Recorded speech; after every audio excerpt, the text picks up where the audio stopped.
In the 11th grade, students study the climax of the modern era and the mode of consciousness that began its development in the Renaissance.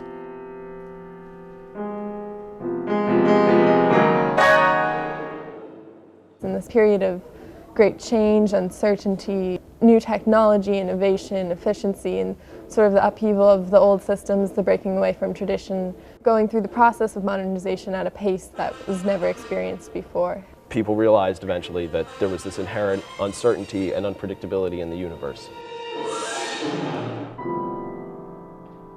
The focus is on the late 19th and early 20th centuries. There's this huge shift. The pace of life was much faster than what it was like before.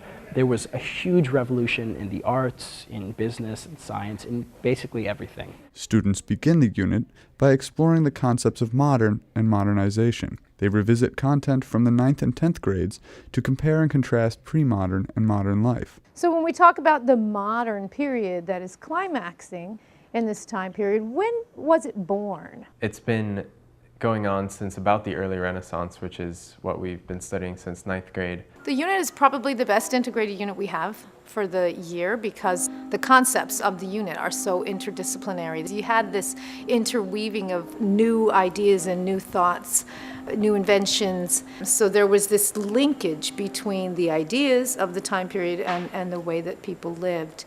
You know, the first Industrial Revolution really revolutionized with steam, which I researched last year for my paper in 10th grade.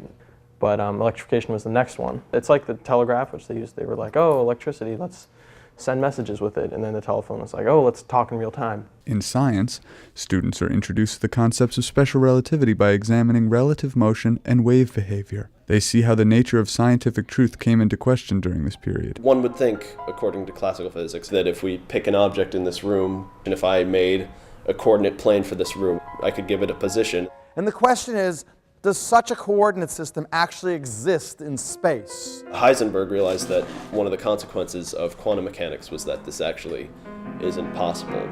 Students discover the influence of science on art by studying the emergence of modern art, and how traditional modes of representational art were reimagined by artists like Cézanne and Picasso. They create their own Cubist-inspired portraits. And the thing about the Cubist is they both flatten space and light volume at the same time. Cubism is definitely connected to math and to a new way of thinking about shapes and forms. Math was becoming much more abstract, delved into the abstract ideas of the fourth dimension. Cubism in painting was no longer about representing things exactly how they were, but how can we look at them from all perspectives at once? Salvador Dali's The Crucifixion. Why is this a tesseract? Art is reflected in math as students learn about four-dimensional geometry, the new abstraction in mathematics developed during the late 19th century, and the groundbreaking work of Henri Poincaré. Is it possible to look at something, not just in the third dimension, but from the fourth dimension, where I can see it all at once? In English, students study new literary genres that broke conventions. We're reading Kafka now, who is really a Freudian writer. Ernest Hemingway, Gertrude Stein, and F. Scott Fitzgerald. They all used an additive style. It was based almost after Cubism. You couldn't tell the difference between the subject and the background. It's up to the observer or the reader to decide where these boundaries lie. And in the book, All Quiet on the Western Front, you can really get the sense that there's a major schism between one generation and the other. The unit culminates with the study of World War I and the birth of modern warfare. War used to be something that was valiant. Everything changed with World War I. Through modern warfare and the new technologies, it's more of a mechanized event. Finally, students produce their modernity projects, which allow them to demonstrate their understanding of the climax of the modern mentality while exploring their own unique interests. And this project, we need to find something that represents modernize, and we need to have a product, a visual, or a movie, drawing, painting, sculpture, photos. That creation is accompanied by this intense research about not just their creation, but how it fits into the broader topic of the unit. And then, of course, they have to do a presentation and explain to everybody what they made and how it connects to the broader themes. I really wanted to do something with music, and I decided that that would be how I would go at the modern mentality through something that I was already familiar with. For my modernity project, I am building a carbon filament incandescent light bulb. You have 22 slides in there and some pretty heavy-duty ideas.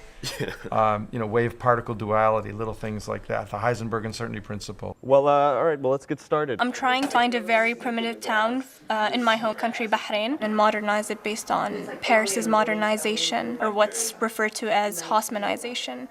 What we decided to do was build a Renault FT-17, or a model of one, which is a French World War I tank. And we were able to procure some obscure blueprints off the internet. Here you can see how modernity is really an increase in technological efficiency as well as an interconnectedness of the global community through the exchange of products, one of which is weaponry and tanks. My modernity project looked at the role of the typewriter in modernization and trying to understand why an inventor created a machine the way they did. And trying to understand the reasons behind the variation, we can really sort of look into the modern human mind and understand the environment that typewriters developed in. So since I was studying radio for my product, I decided to make an AM crystal radio, which is the kind that was used during World War I. This was just a totally satisfying project, just being able to actually just take a sheet of metal and turn it into something that you put all of yourself into.